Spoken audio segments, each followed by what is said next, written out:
Mom, the iron fist ruler of robots, feared across the galaxy and somehow still tangled in the messiest relationship in Futurama history. I love each and every robot most of all. Jerkwad robots make me sick to my ass. Let's begin with a love story so toxic, it triggered a full-scale robot rebellion, plunged Earth into chaos, and left behind a trail of broken hearts, broken laws, and broken appliances in its wake. Mother's Day, Season 2, Episode 14. When it comes to Mom's disastrous relationships, nothing beats the time she nearly destroyed all of Earth, just because she was in a bad mood about a breakup. Yeah, really. That's the kind of love life she has. It's Mother's Day, the one day robots from all over the world celebrate Mom, the owner of Mom's Friendly Robot Company. And when we say celebrate, we mean it. Robots buy her flowers, send her cards, and line up outside her factory just to give her gifts. It's a whole robot holiday built around saying how great she is.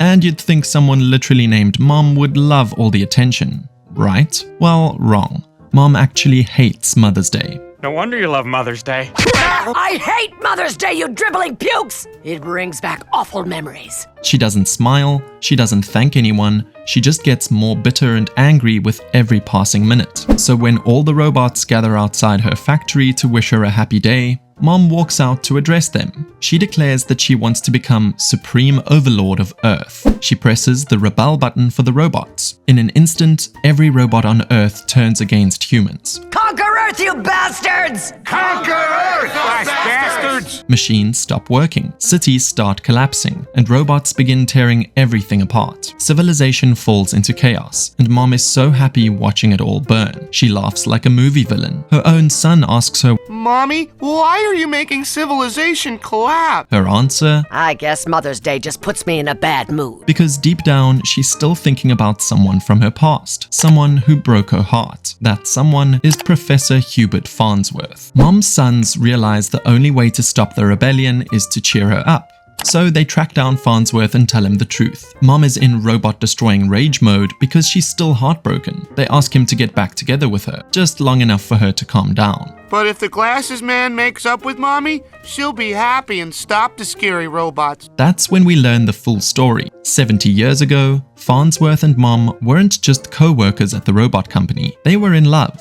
And not just a little bit. They were full-on, sweet, science-loving, cuddle-powered romance. Then on Mother's Day, Farnsworth showed her his latest invention, a toy cat called QT McWhiskers. It was cute, colorful, and shot rainbows from its eyes. Farnsworth made it just for her, but Mom didn't want to be cute. She wanted to turn it into an 8-foot-tall death machine that could shoot neural lasers and be sold on the intergalactic weapons market. Farnsworth was horrified. He built the toy to spread joy, not destruction. He told her she didn't understand him. He shouted, "We're finished," and stormed off. We're finished!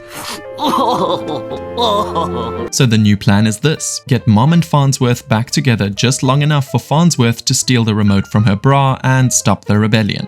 Yep, the remote that controls every robot on Earth is tucked inside Mom's bra. Professor, you don't have to get back together with Mom. You just have to seduce her, get her bra off, and use the remote to deactivate the robots. Mom's kids arrange for her to spend some time at her old rustic cabin in the Bronx, hoping the quiet setting will calm her down. They hand Farnsworth a map to find the place, and he shows up with a bouquet of daffodils, the very same flowers she loved 70 years ago. At first, things were rough. Mom opens the door and slams it repeatedly on Farnsworth's foot. She's furious, but when she sees the daffodils, something softens. She lets him in. They sit down and start talking, then flirting, then arguing again. Farnsworth brings up how she ruined QT McWhiskers. Mom says it should have been 16 feet tall. He yells that she never changed. They both stand up, yelling and abusing each other, and then suddenly they're kissing. Farnsworth reaches for her bra, clearly thinking of the remote, but the moment she actually takes it off, he forgets all about the mission.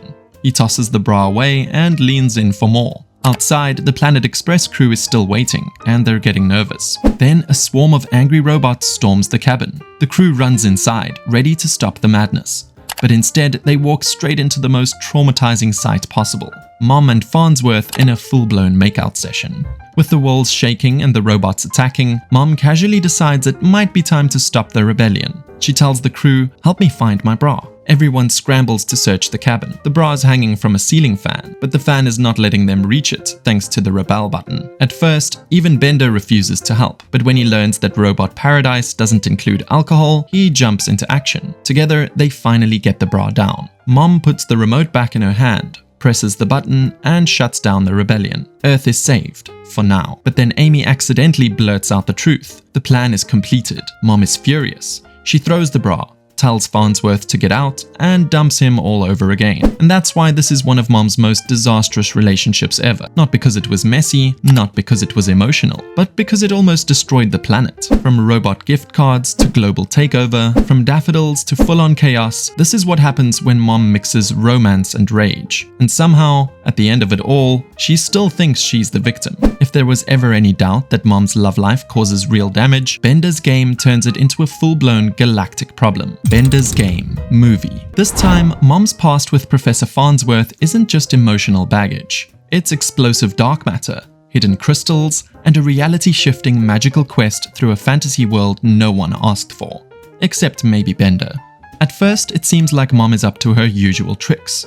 She's hoarding the galaxy's entire dark matter fuel supply just to drive up prices, while acting like the universe's crankiest energy mogul. Hello, Mother. How did the interview go? It made me want to puke my face off! But things take a dramatic turn when Professor Farnsworth reveals a shocking secret. 30 years ago, he and Mom once worked together on a dark matter project, and it gets worse. Mom had always been evil. That part hasn't changed. And Farnsworth swore never to work with her again. But somehow, the stench and the creepy pull of her bony little charms kept pulling him back in. The rich, wrong stench of her bony charms kept calling me back. Classic Farnsworth mistake. Back then, Farnsworth had figured out how to transform all of the universe's dark matter into a powerful crystalline fuel source. And when Mom found out, she was thrilled. So thrilled, in fact, that she immediately dumped Farnsworth and ran off to patch things up with her other ex, Wernstrom, kissing him right in front of Farnsworth's face. That moment broke his heart all over again. And just to twist the knife, she told her son Walt to fire him. Leela tells Farnsworth he should take revenge. And he kind of agrees, but in his own weird, nerdy way. He reveals that if his crystal, the anti-backwards crystal, ever meets Mom's crystal, it'll release a wave of energy that makes dark matter completely useless. A total disaster for Mom's business. There's just one problem. Farnsworth doesn't remember where he put it. So he builds a device to track it down. It's kind of a ridiculous invention. It sends out a signal that makes the crystal emit a horrible stink. And of course, he also makes a wearable smell-enhancing aid to detect it. Totally gross and very Farnsworth. Meanwhile, Mom finds out the anti-backwards crystal still exists. She panics. If Farnsworth finds it before she does, it's over for her empire. So she sends her sons to go steal it from his house. But because this is Futurama, they pretend to be exterminators and even throw owls inside just to make it look real. Not suspicious at all. They find the crystal in the hands of the kids, Cubert and Dwight. But Farnsworth exposes them just in time and takes the crystal back. With the crystal finally in hand, the crew heads straight for Mom's dark matter mine. Mom sees them coming and tells Walt and Larry to blow the professor out of the sky. You and Walt lead the killbots to the surface and blow Farnsworth out of the sky! But when they hesitate and ask, what about Igner, she waves it off. She doesn't trust him. And then she drops the bombshell. Igner isn't really her son. He's Farnsworth's. The crew manages to survive by faking a crash. They sneak into the mine, only to discover the dark truth. It's not really a mine at all. It's a giant poop farm. Thousands of Niblonians are being held captive and forced to poop out dark matter pellets. Yep, this is how the galaxy gets its fuel. Just as Walt and Larry close in, Igner clears a path through a stampede of chickens, giving the crew just enough time to crawl into the upper air ducts. But Mom spots them from above and starts firing like a maniac. Farnsworth trips, drops the crystal, and in a last-ditch effort to save it, he swallows it. Then the floor gives out and everyone falls into cornwood. Suddenly, they're all inside a fantasy world. Farnsworth becomes Greyfarn, a wizard. Mom becomes Momon, an evil sorceress who still somehow has killer cheekbones. And yes, even in this world, Greyfarn was once in love with her. He was her royal consort, until she dumped scorpion venom on his face. Charming. Momon's entire goal is to steal the Die of Power, the same anti-backwards crystal Farnsworth swallowed, and use its magic to control all of Cornwood. She's desperate for power. But just when Momon is about to win, something truly unexpected happens. Ignar, or Ignis in this world, blurts out the truth. You are my father! Farnsworth is stunned. He stumbles. Literally, he falls off a cliff. The Die of Power falls too, and Momon grabs it. She starts glowing with power, laughing like an evil queen. And in that moment, the fantasy world completely collapses.